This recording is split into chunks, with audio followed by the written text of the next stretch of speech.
ምንድነው እየሸጥክ ያለው? እየሸጥከው ያለው ቤንዚን። ለምንም ምን ያደርጋል? ይጠቅመናል። ማታ ብርድ በቀኛና ብርድም። እሺ አንተም ትጠቀማለህ? አዎ ይጠቀማለሁ። የሳብኩ ነው። እየሳብክ ነው? አዎ እኮ ከየት ታመጣለህ? እሺ አሁን ይሄን ገዛለሁ። ከየት ነው የምገዛው? እስቲ ከየት? 1 ሊትር ገዛለሁ። ብር አጠራቅሜ እኮ ከሱቅ ነው ከማደያ ነው? ከሱቅ ነው። ከሱቅ ነው። ገንዘቡን እስከ የት ነው የምታመጣው? ገንዘቡን ስራ ሰርቼ ከሱቅ ምናምን በቃ ለማምኜ ምናምን አጥርቤ አሁን እነሱ የተኙት እንደዚህ ነው። እኛ ማደሪያ ነው እኮ ይሄ የእናንተ ማደሪያ ነው። አዎ ይሄ ገራሚ እንቅልፍ ተኝቷል። በሀሳብ ነው። ምግብስ? ምግቡ ዛብር መስገን ወላውን አሰጠን ሰው መጣ ያስጠንና አገኘን ነው። በለን ነው። ካጣን ማጣን ነው።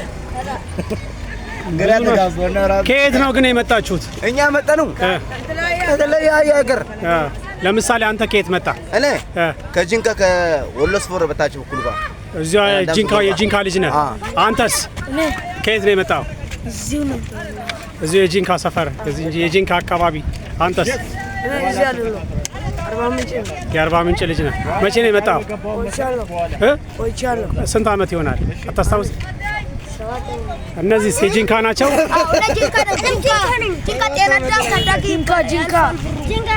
አንተም ጂንካ። ለምን ወጣችሁ ከቤት? ቤታችን አባታችን ድሀ ስለሆነ ወጥተናል።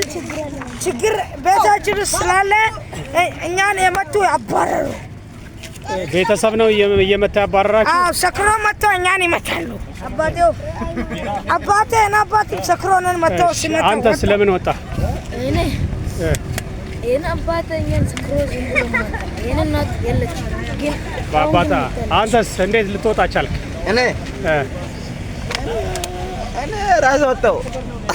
ዝም ብለህ ጓደኞቼ ናፍቁኝ። አንድ ሁለት ቀን እዚህ አደርኩ። ከዛ በቃ ጓደኞቼ ናፍቁኝ።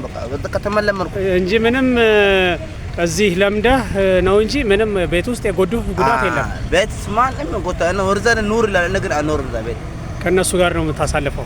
ምክንያቱም ቤንዚን እየሸጥክ ገንዘብ እያገኘህ። ገንዘቡን ምን ታረግበታለህ? ገንዘቡን ቁጠባ በዓል የት ነው የምትቆጥበው? እዛ ነው ዜራ ተራው ጋር አለ የሚቆጥብ ሰው ጋር ነው ግለሰብ ጋር። ስንት በቀን ስንት? አሁን በቀን ስንት? በቀን መቶ ማስገባለው ታገኛለህ? 100 ምናምን። ስለዚህ ምግብም የተለያየ ቦታ የተለያዩ ሆቴሎች ጠይቃችሁ ነው የምትበሉት? ምግብ ምናምን ሰው ከሰጠና ነው የምንበላው። በብር ነው አንዳንዱ የሚሸጡት፣ አንዳንዱ ደግሞ ደጉ ነው የሚሸጡት። ምንድን ነው ያልከው አንተ?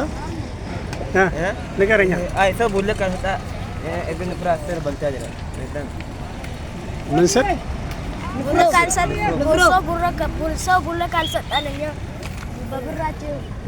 አንተ አሁን በብር ከየት ታመጣለህ? አንተ ሰው ብር ነው ሲያወራ ሸቀለ ምን ትሸቅላለህ?